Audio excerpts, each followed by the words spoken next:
You're listening to the Author Stories Podcast,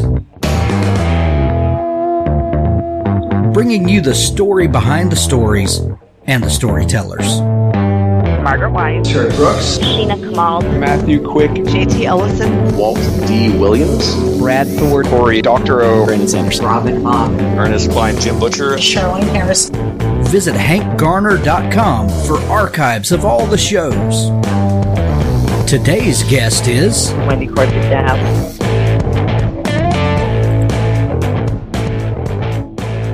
Thanks for tuning into Author Stories. We've got a great show lined up for you today. Be sure to go to hankgarner.com and subscribe to the show. No matter how you listen, Apple Podcasts, Google Play, Stitcher Radio, Pandora, Spotify, or YouTube, you can subscribe to the show and never miss an episode. I'd like to thank some sponsors today. Scribophile is a respectful online writing workshop and writers community.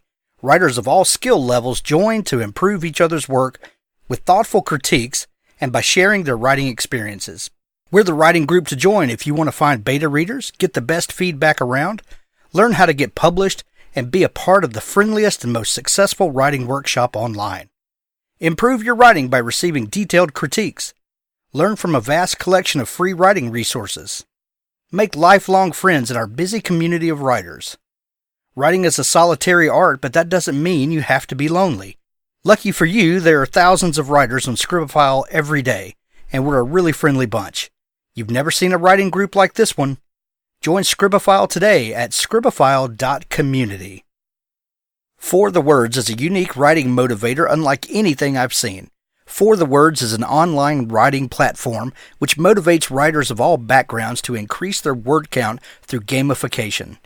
Writing can be challenging, especially when you need to consistently produce a high output of words. By injecting a little fun into the routine and using daily rewards to promote a healthy writing habit, For the Words makes it easier to reach that word count. We're a community of bloggers, professional authors, college and high school students, research scientists, gamers, and first-time writers from all over the world. Come for the words, stay for the fun. Go to that's the number 4, thewords.com. Both Sides of the Law, the Caspere Halliday NYPD series, Book 1 by Nathan Roden. He shared his father's dream of becoming a detective.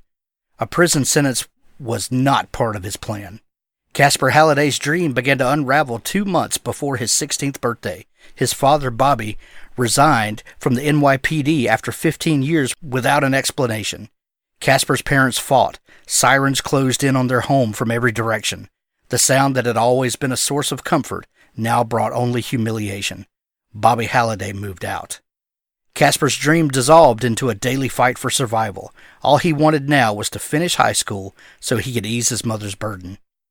On his 17th birthday, in the throes of depression, Caspere made a bad decision. That decision brought him face to face with one of the most dangerous men in the city. In Caspere's world, there is laughter and there are tears. There's light and there's bitter darkness. There are improbable friends and unspeakable enemies. The Caspere Halliday NYPD series launches with the most unlikely of beginnings. Read Both Sides of the Law today. The ebook edition includes a sneak peek of Ghost Man, Book 2 in the series. Writers, the internet is one of the best tools for research and creativity. It can also be one of the biggest hindrances to productivity, distracting you from doing the seat-in-the-chair, hand-on-keyboard work. Rescue Time gives you an accurate picture of how you spend your time to help you become more productive every single day. Spot inefficiencies in your day and become better at managing your time. Create a goal like spending less than 1 hour per day on email to help you stay focused. Set an alarm to tell you when you spent more than 2 hours on Facebook. Try Rescue Time and use our special discount code for 30% off a Rescue Time premium account by going to rescuetime.com/authorstories. Let us help you rescue your time. The Sam Darling Cozy Set of 6, a box set of the Sam Darling Mystery Series. You can't beat the deal on this huge box set of 6 complete cozy mystery books, 800 pages, all in one for a low, low price. Follow Samantha Darling, her dog Clancy, and her beloved George through the first 6 books in Geraldine Dufresne's best-selling cozy mystery series.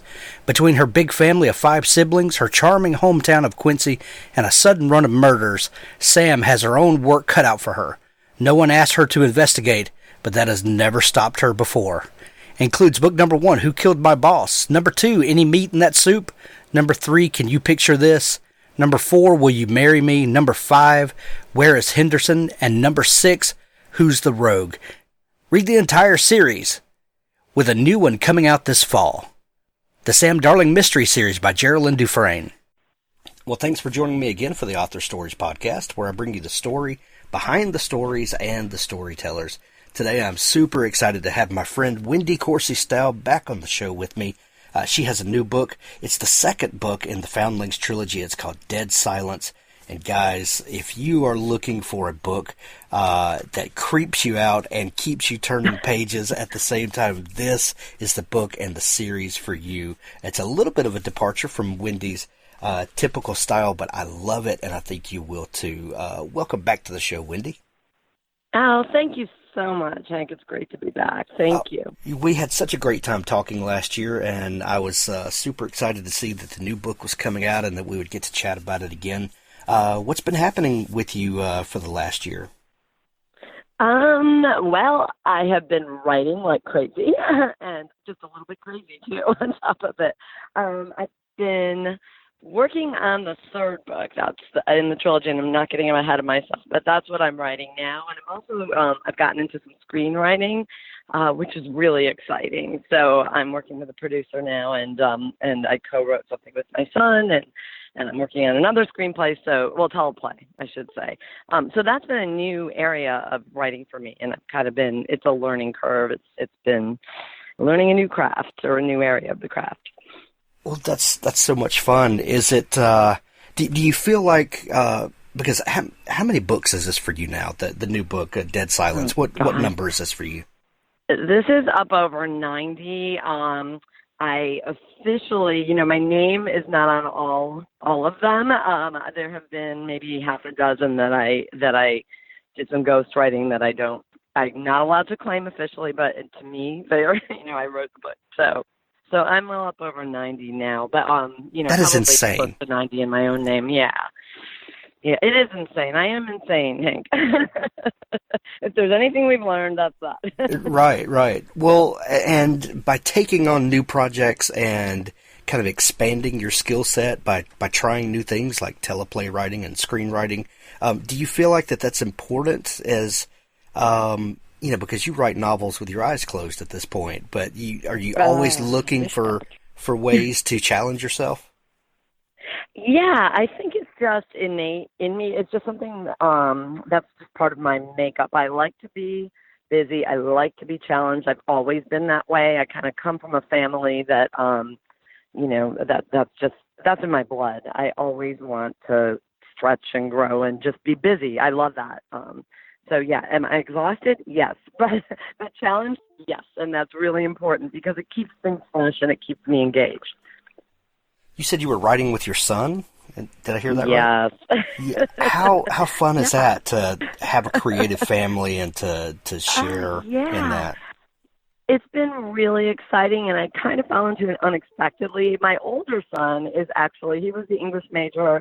He's an amazing writer, and I constantly say to him, let's write something together, let's collaborate, and I think we're going to do that at some point. He's got a day job now. He graduated college. My younger son is a television major, and he's going into his senior year, and at Christmas time, I just sort of mentioned in passing a screenplay that I kind of wanted to write. He said, "Hey, that sounds interesting. I'll write that with you."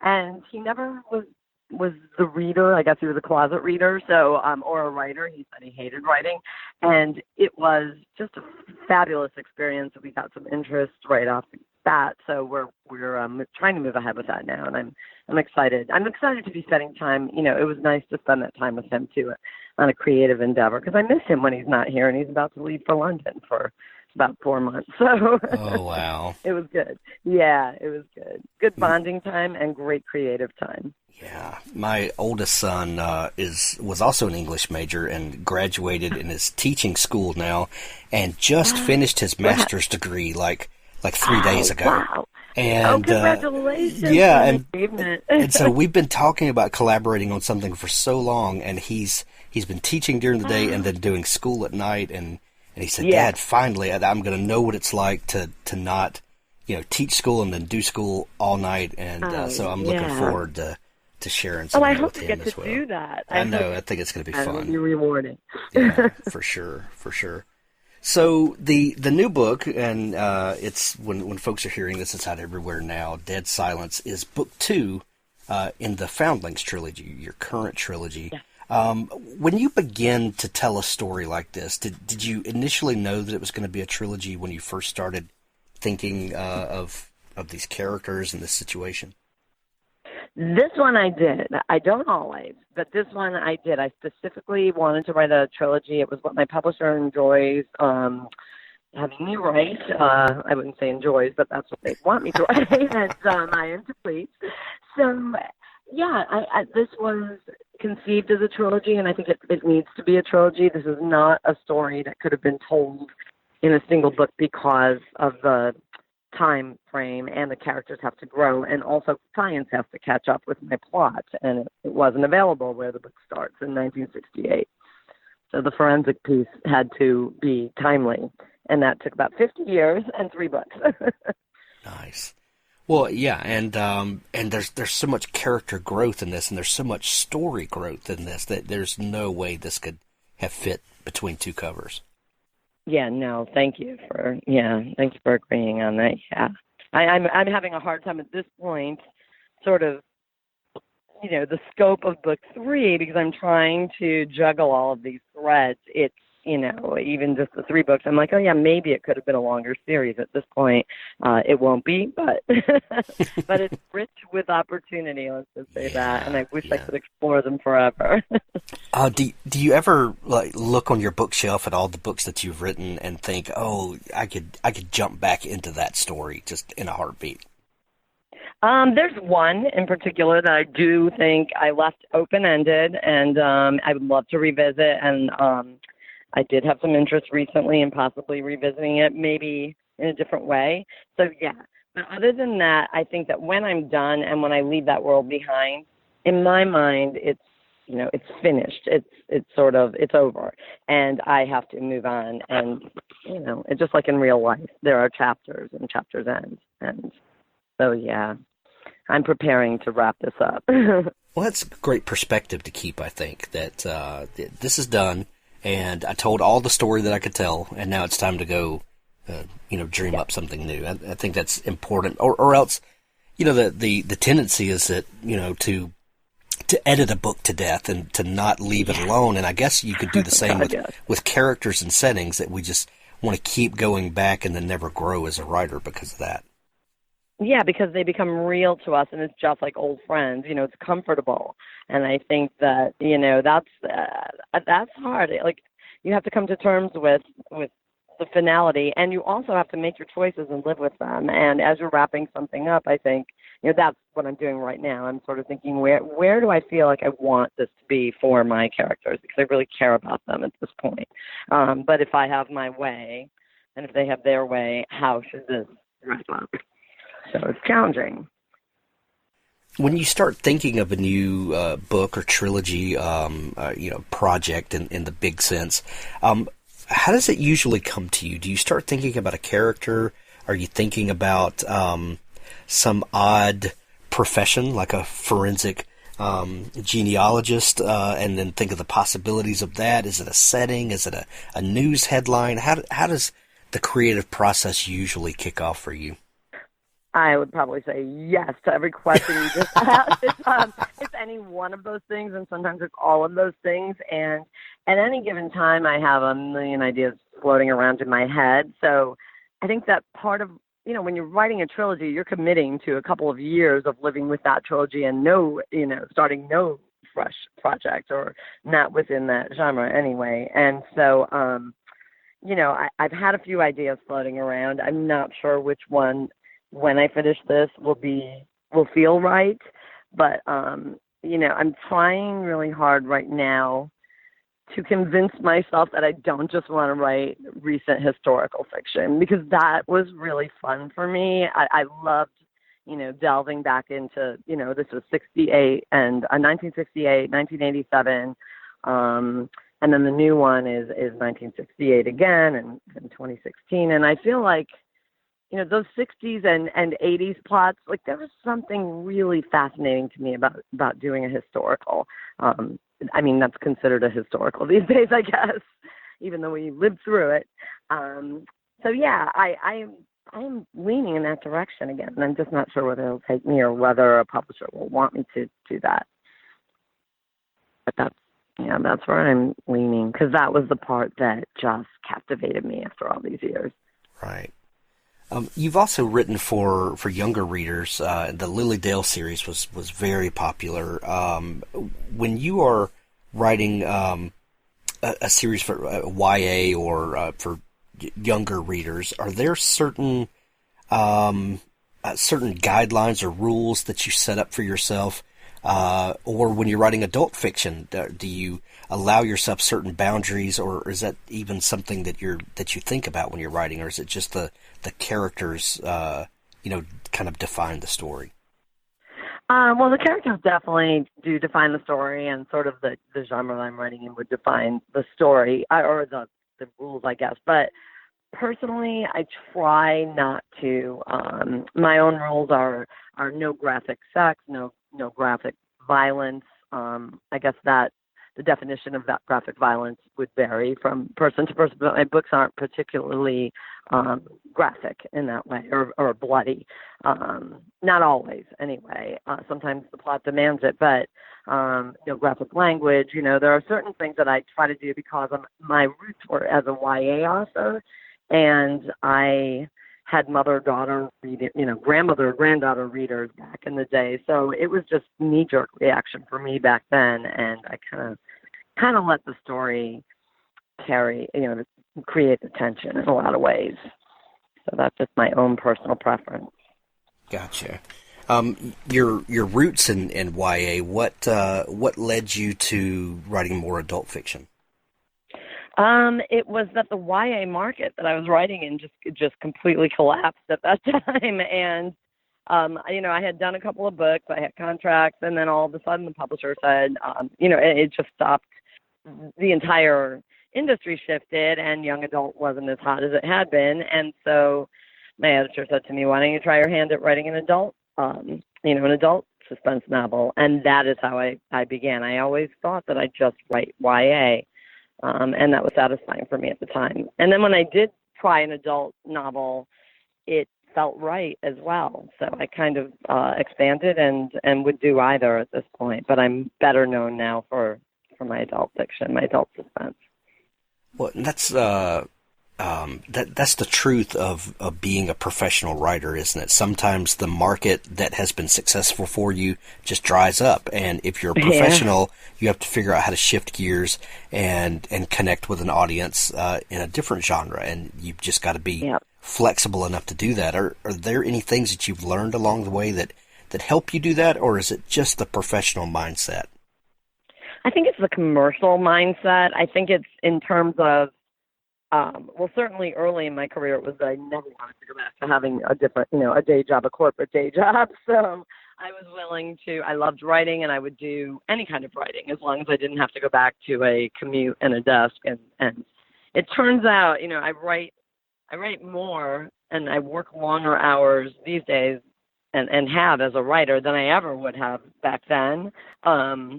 But I think that for me it works because it's what I love to do. So that's always in the back of my mind. I'm driven by, this is my job. And, I don't necessarily get to dictate what's going to sell. And so if I see something shifting, I need to adapt accordingly. And I try to keep that in mind.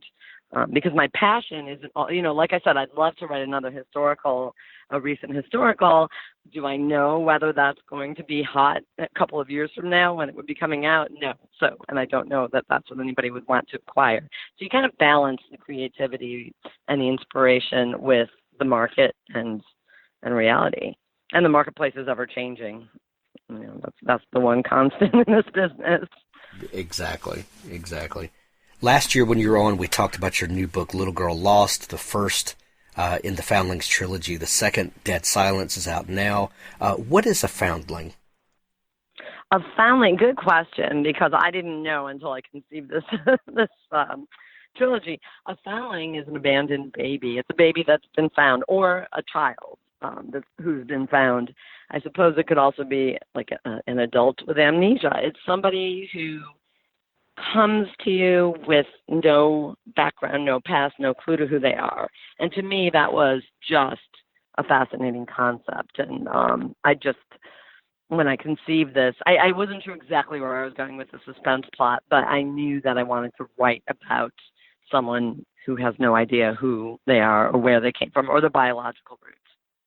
That just spoke to me. My great-grandfather was a foundling, I found out. So, to me, it's sort of, how did he go on to live this productive life as a family man and raise, he had 13 children and very happy family life. Did he always wonder who his parents really were? And was it, did he carry that as a burden, or did he sort of move on? I don't know. He died before I was born, but I've been trying to find out who he was in the course of all of this through DNA research. So it's taken on like a personal angle for me.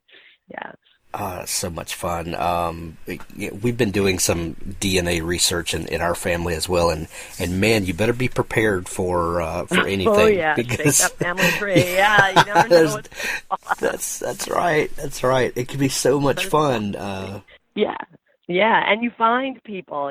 That's interesting. That's the fun part of it. Like, I've met so many people, my blood connected to theirs, and or we try to piece together, like, how the heck are we cousins? Because I've known you all my life. How are you? But we're family. So that's really interesting and great and fun.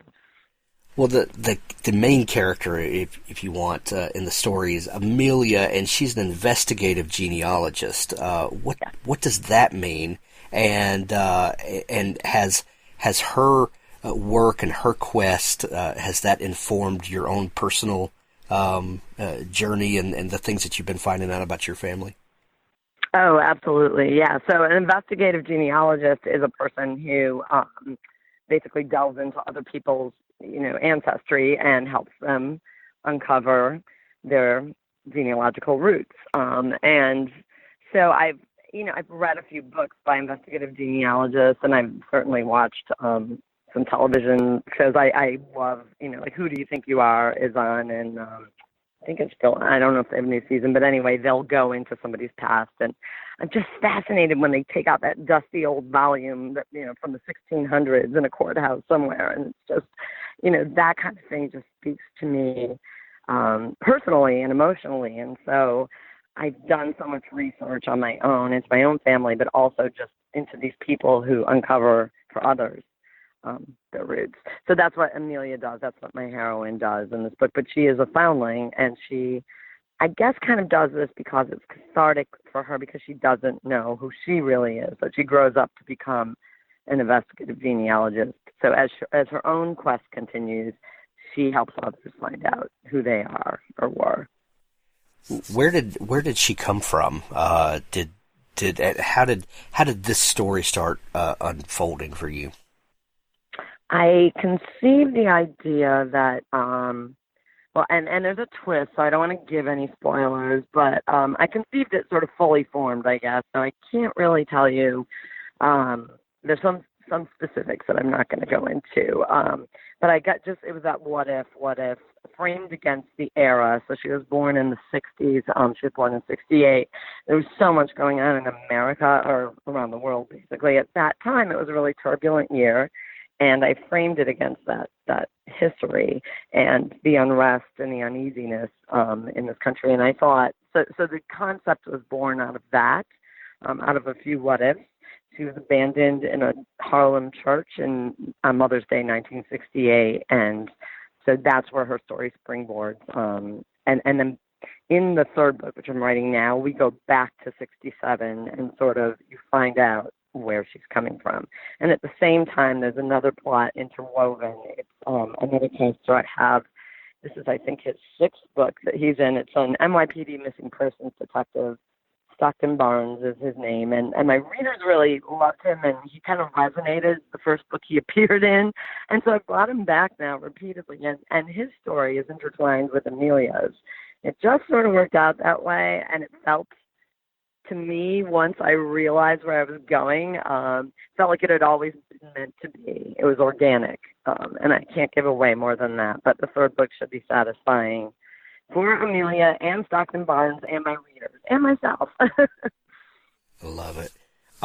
Wendy, in the process of writing 90 plus books, how has your writing process changed?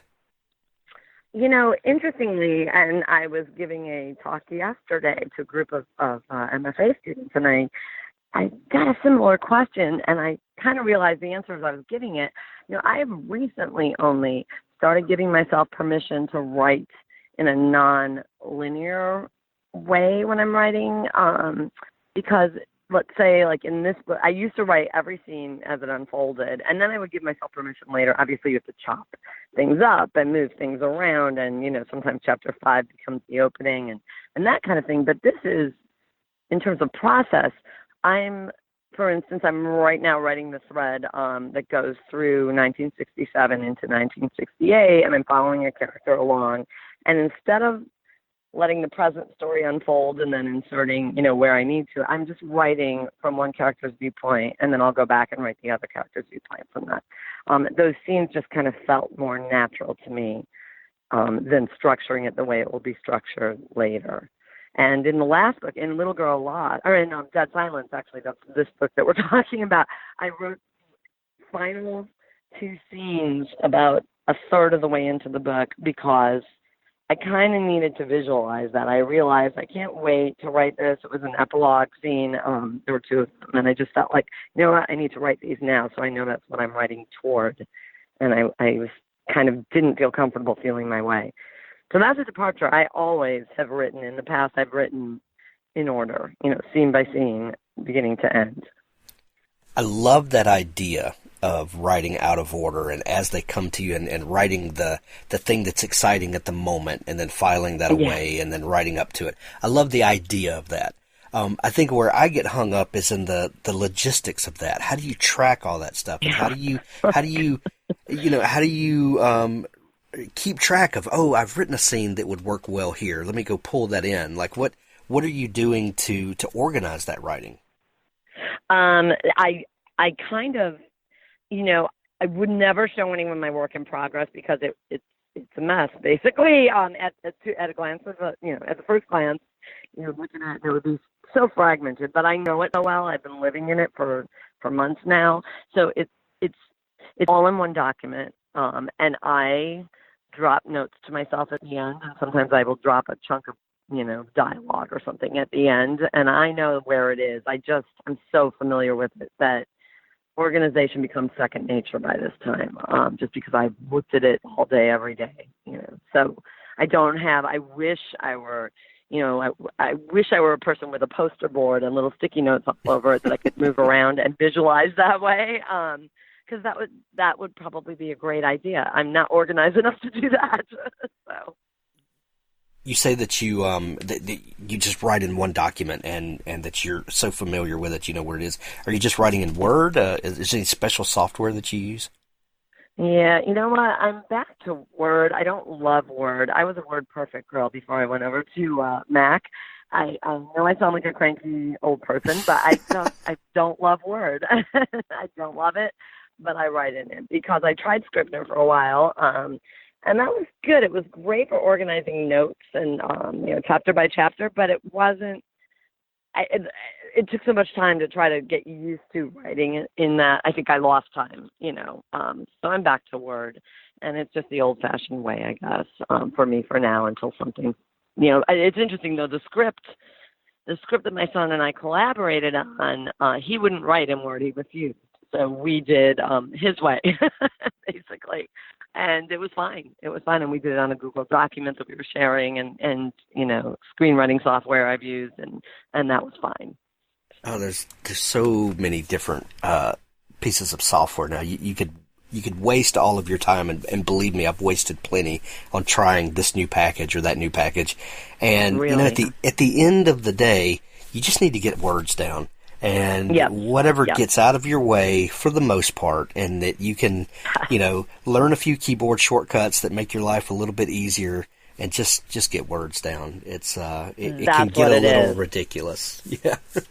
Yeah, I always fantasize about, I'll take a few weeks off and I'll learn something new. Old dog, new trick. But if I had a few weeks off, I find that I have other things like laundry that I should probably be doing. So it hasn't happened yet. Exactly. Wendy, do you ever work on more than one project at once?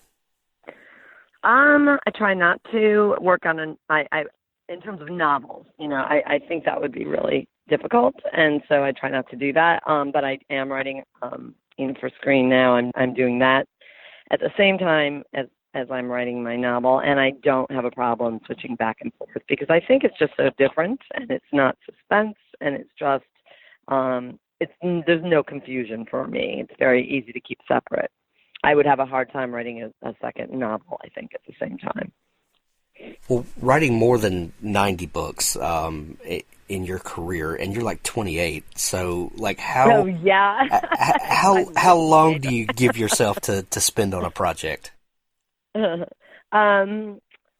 depends on how long the publisher has given me, because I really do write to deadline, and they're usually, they don't seem so tight when I sign a contract, but then all the other stuff gets involved, and and then you're promoting a book, and you're and there's social media that you need to do, and just real life. So I give myself a deadline every Friday on my calendar, just a word count that I have to be on every Friday in the work in process, and it's just sort of geared toward my deadline for this one. I know when it is, I know when it has to be, and I know how many words I have to have, so I work toward that, and it's just a matter of math, basically. Well, Wendy, the new book, Dead Silence, we're going to send everybody to pick up their copy of it. It is out in mass market paperback, which I absolutely love because while I love trade paperbacks, I really like being able to throw it in my backpack or just with me wherever I'm going, and it's super handy. Audiobook as well as Kindle edition. We'll put links to it in the show notes as well as last year's book, so people can get caught up on the trilogy. The third book will be out next summer. Is that right? Yeah, they actually said, I think it's an August title, should be on sale in July. It's currently called The Butcher's Daughter. That could change because this book was originally called Little Boy Blue, so now it's Dead Silence. You never know, but it's tentatively, I like that title for it. So. Yeah. Well, I know you have a website that's full of information about you and the books that you've written. Tell people where they can connect with you online. Yes. It's www.wendycorsistaub.com, and we just redid the website about a year ago, and it's now organized by series, by trilogy, by pseudonym, so it's pretty easy to navigate, eliminate some confusion for my readers. So, yeah. Excellent. And also, I would say, too, I'm on Facebook a lot. That's my social media of choice, and I like to communicate with readers there so they can find me, and I love to get to know my readers in real life. So find me there. I'm there a lot. We'll do it. I'll link all that up in the show notes so people can find you easily. Wendy, I love the new series, and I'm a big fan. Thank you for coming back on the show, and let's do it again next summer. Absolutely. Thank you so much, Hank. Thank you. Thanks for tuning in to the Author Stories podcast. Be sure to subscribe at hankgarner.com or on your favorite podcasting app. Now stay tuned for an audiobook excerpt from Richard Gleaves, the Jason Crane series. What in the name of Carl Sagan was he doing in the cemetery on Halloween? What was he thinking? He whirled, expecting the Headless Horseman himself to be waiting on the road ahead. Or was he lurking behind? He wanted to run, but now the bridge ahead worried him. Doesn't the horseman haunt bridges? Could he avoid crossing it somehow? It terrified him. Why? It was just a stupid bridge. The gloom beneath could have been the lair of a troll. Billy Goat's Gruff. Mama used to read that. The troll waits beneath for the fattest, sweetest goat. Jason thought he saw something on the far end of the bridge, a shape of some sort. He stepped onto the bridge and gripped the knotty railing. He felt the ground drop away beneath as he edged forward. His eyes remained on the shape. It's nothing. It's nothing. Is it nothing? No troll attacked him as he reached the other shore. The looming shape was only a stupid stairwell opposite the bridge that climbed up the hill and into the main cemetery. He turned left and ran, admitting defeat and letting the fear take him over. He ran southward down the long, dark road. His initial burst of adrenaline ran its course, and he slowed, then walked again, limping a little. Headstones slipped past on the right. He still had enough light that he caught his reflection occasionally in the polished stone. He looked very young and very thin. He could feel his vulnerability as he walked along. He grew aware of his own body, the touch of his starchy dress shirt and his jacket and the soft weight of his backpack.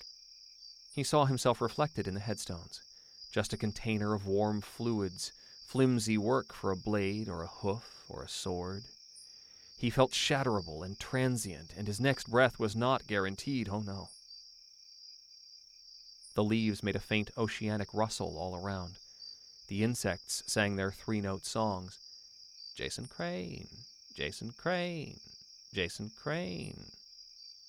Jason sang a wretched pop song as he walked, something about having no self-control and no bitches and not enough money. He sang it softly, absent-mindedly, as if reciting a psalm. He passed Reese, Finnerton, Bain, Ekdal, Forest, Black, Small. There. He saw the gate at the end of the road. But the gate would be locked, he remembered. He would have to climb the embankment and cross over the churchyard. He could see the spire of the church above and the weather vane spinning against the sky. He would rather climb this gate than face that churchyard, but the spikes on top made leaping the fence impossible. Okay, just be quick. Something caught his ear, a brittle, clipping sound. He scanned the crest above and saw a horse silhouetted among the graves. It looked to be tied to a branch of the locust tree. He had heard its hooves as it shifted from foot to foot. It rustled somehow. His breath caught. He forced himself to be calm and rational. Some Halloween thing, maybe, for some event. He found the stairs and ascended, sideways, ready to bolt if necessary. He watched the horse, but when he neared the top he saw the rider, standing upon the shallow depression of the horseman's grave. The figure was motionless, a dim shape that absorbed light and gave nothing back. He could make out the shape of the boots and the legs and two arms held away from the body, palms down. Just a man? But the cape of the thing was not normal. It contorted painfully, twisting in the air even though the wind wasn't blowing. It wrung itself and billowed and whipped slowly, as if the figure wore a wave torn from a black ocean. And above its shoulders, is he headless? Is he headless?